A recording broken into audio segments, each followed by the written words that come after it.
జై శ్రీమన్నారాయణ. సుందరకాండలో ఒక్క విభీషణుని మాత్రం తెల్లని గొడుగు దాల్చి ఉన్నటువంటి, తెల్లని పూలమాలలు ధరించి ఉన్నట్టుగా, తెల్లని వస్త్రాలు ధరించి ఉన్నట్టుగా, మంచి చందనాదులు పూసుకొని ఉన్నట్టుగా, శంఖములు భేరుల ధ్వనులతో మంచి దివ్యమైనటువంటి గజమును అధిరోహించి ఆకాశములో ప్రయాణిస్తున్నట్టుగా నేను విభీషణుడిని నా కలలో చూశాను.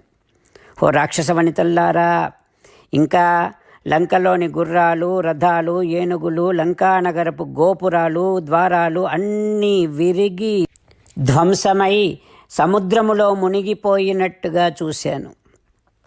అయితే ఓ రాక్షస వనితల్లారా, నా స్వప్నములో ఒక కోతిని కూడా చూశాను.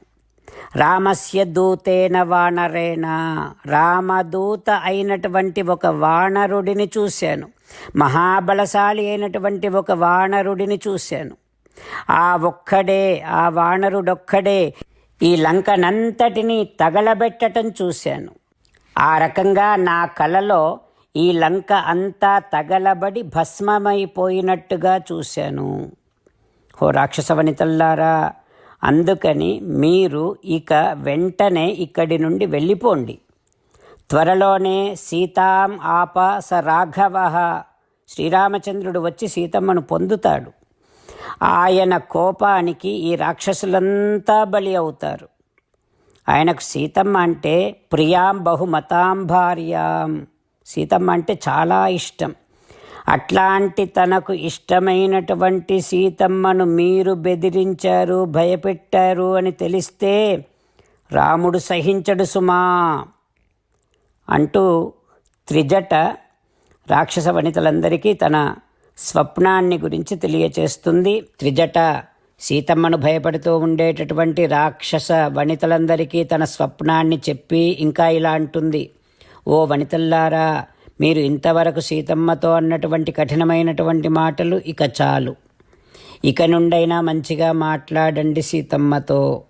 అభియాచామ వైదేహి మే తద్ధి మమరోచతే, మనము సీతాదేవిని అభయము ఇవ్వమని అడగటమే మనకు మంచిది అని అనిపిస్తోంది. ఓ వనితల్లారా, ఇప్పటిదాకా నేను చూసినటువంటి, మీకు చెప్పినటువంటి స్వప్నము యొక్క ఫలితం ఏమిటంటే, ఈ సీతాదేవి సకల దుఃఖాల నుండి విముక్తురాలై తన రాముడిని తాను పొందుతుంది. ఓ వనితల్లారా, అయితే అయ్యో ఇప్పటిదాకా సీతమ్మను బెదిరించాము, ఇప్పుడు కాపాడమని ఎట్లా అడగాలి అనే సంకోచము లేకుండా మీరు సీతమ్మను కాపాడమని అడగండి. ప్రణిపాత ప్రసన్నాహి మైథిలీ జనకాత్మజ, ఒక్కసారి సీతమ్మకు ప్రణామము చేస్తే చాలు, మన అపరాధాలన్నీ మన్నించి ప్రసన్నురాలవుతుంది. అందుకని సీతమ్మను ప్రార్థన చేయండి, కాపాడమని, రక్షించమని అడగండి.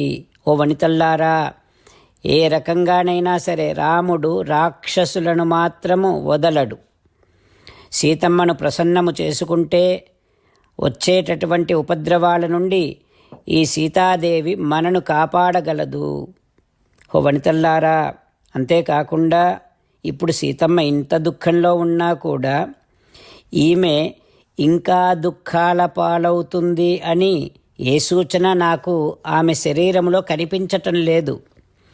ఆమె శరీర కాంతి ఏ రకంగా ఉందంటే ఈ కష్టాలన్నీ తొలగిపోతాయి, మంచి అద్భుతమైనటువంటి దివ్యమైనటువంటి భోగములను అనుభవిస్తూ ఉంటుంది అనే కనిపిస్తోంది. ఆమె శరీరంలో ఉండేటటువంటి కాంతి నాకు ఆ రకముగా సూచనలను ఇస్తుంది.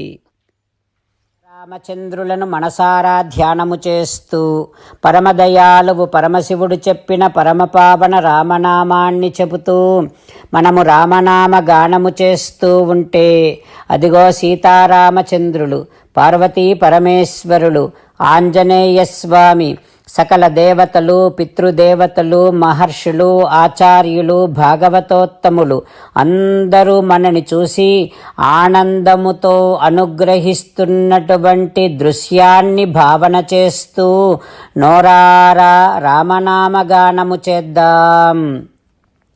రామ రామ దశరథ రామ రామ రామ దశరథ రామ హే హే రాజా రామ హే హే రాజా రామ హే హే సీతారామ హే హే సీతారామ. జై శ్రీమన్నారాయణ. భక్తులకు ప్రత్యేకమైనటువంటి విజ్ఞాపన. మీకు అన్ని విషయాలలో వెంటనే మంచి ఫలితాలు రావాలి అనంటే ప్రతిరోజు 1 నిమిషం వెచ్చించి నారాయణాస్త్రాన్ని చదవండి. ఇక మీకు తిరిగే ఉండదు. నారాయణాస్త్రాన్ని పొందడానికి మీరేం చేయాలంటే నారాయణాస్త్రం అనే వెబ్సైట్కి వెళ్ళి మీ పేరు మీ ఈమెయిల్ ఇస్తే మీ ఈమెయిల్కి నారాయణాస్త్రం PDF వస్తుంది. అందులో ఒక రామాయణ శ్లోకం, ఒక గీతా శ్లోకం, ఒక విష్ణునామం ఉంటాయి. ఆ మూడింటిని కలిపి నారాయణాస్త్రం అంటాం. ప్రతి ఒక్కరికి వేరువేరు శ్లోకాలను ఇస్తున్నాం. ఆ రకంగా ఎవరి శ్లోకాన్ని వారు ప్రతిరోజు తప్పనిసరిగా చదవటం వలన ప్రతిరోజు ప్రతి 24,000 భక్తులతో ఒకసారి సంపూర్ణ రామాయణ పారాయణ, 33 సార్లు శ్రీమద్ భగవద్గీత పారాయణ, 24 సార్లు శ్రీ విష్ణు సహస్రనామ స్తోత్ర పారాయణ జరుగుతుంది.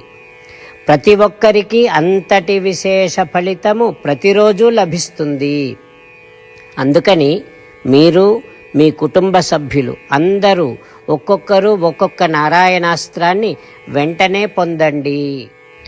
జై శ్రీమన్నారాయణ. శ్రీమద్ భగవద్గీత సారాంశముగా 18వ అధ్యాయములో 65 నుంచి 69 శ్లోకముల ద్వారా శ్రీకృష్ణ భగవానుడు మనందరినీ ఒక 8 పనులు చేయమని చెబుతూ పరమాత్మ ఈ రకంగా అంటూ ఉన్నాడు. ఎవరెవరైతే నేను చెప్పిన ఈ 8 పనులు చేస్తారో వారందరూ నాకు చాలా ఇష్టమైన వారవుతారు. అప్పుడు వారిని నేను సకల పాపముల నుండి సకల దుఃఖముల నుండి విముక్తులను చేసి నా అంతటి వారిగా చేసుకుంటా, తరగని ఆనందాన్ని అనుభవింపచేస్తా. నిజమే చెబుతున్నా, ప్రమాణము చేసి చెబుతున్నా అంటూ సాక్షాత్తుగా దేవదేవుడైన శ్రీమన్నారాయణుడైన శ్రీకృష్ణ భగవానుడే మనను ఈ 8 పనులు చేయమని చెబుతూ ఉన్నాడు కనుక, హో శ్రీమన్నారాయణ కరిష్యే వచనం తవ, తప్పకుండా చేస్తా, నువ్వు చెప్పినట్టే చేస్తా అంటూ మనం ప్రతిరోజు దేవదేవుడైన శ్రీమన్నారాయణుడికి ఈ రకంగా మాట ఇద్దాం. హో శ్రీమన్నారాయణ, నువ్వు చెప్పినట్టే నేను నిన్నే సంతతము ధ్యానము చేస్తూ ఉంటా. హో శ్రీమన్నారాయణ, నువ్వు చెప్పినట్టే నేను నీ భక్తుడిగానే ఉంటా. హో శ్రీమన్నారాయణ, నువ్వు చెయ్యమన్నట్టే నేను నా విధులను కర్తవ్యాలను నీ సేవగా నీ తృప్తి కోసమనే సక్రమంగా నిర్వర్తిస్తూ ఉంటా. హో శ్రీమన్నారాయణ, నువ్వు చెప్పినట్టే నేను నీవాడిని అనే మహావిశ్వాసాన్ని సంతతము కలిగి ఉంటూ నా హృదయములో నీకే నమస్కరిస్తూ ఉంటా. హో శ్రీమన్నారాయణ, మామేకం శరణం వ్రజ, నన్నొక్కడిని మాత్రమే శరణు వేడుకో అని నువ్వే అన్నావు కనుక నేను నిన్ను ఒక్కడిని మాత్రమే శరణు వేడుకుంటా. హో శ్రీమన్నారాయణ, మా శుచః, ఇక దుఃఖించకు అని నువ్వే నాకు భరోసా ఇస్తూ ఉన్నావు కనుక నేను ఇక దుఃఖించను. హో శ్రీమన్నారాయణ, నువ్వు చెప్పినట్టే నువ్వు నా కోసమని చెప్పిన శ్రీమద్భగవద్గీతను ఎప్పుడో ఒక్కసారి కాకుండా ప్రతిరోజు కనీసం 1 శ్లోకాన్నైనా అనుసంధానము చేస్తూ గీతోపదేశాన్ని జ్ఞాపకం చేసుకుంటూ ఉంటా. హో శ్రీమన్నారాయణ, నువ్వు చెప్పినట్టే నువ్వందరి కోసమని చెప్పిన శ్రీమద్భగవద్గీతను తెలియని భక్తులందరికీ తెలియచేసే నా వంతు ప్రయత్నాన్ని నిరంతరము కొనసాగిస్తూనే ఉంటా. హో శ్రీమన్నారాయణ, నేను నువ్వు చెప్పినట్టే చేస్తా, నీకు నచ్చినట్టే ప్రవర్తిస్తా, నీకోసమే పని చేస్తూ ఉంటా. కరిష్యే వచనం తవ.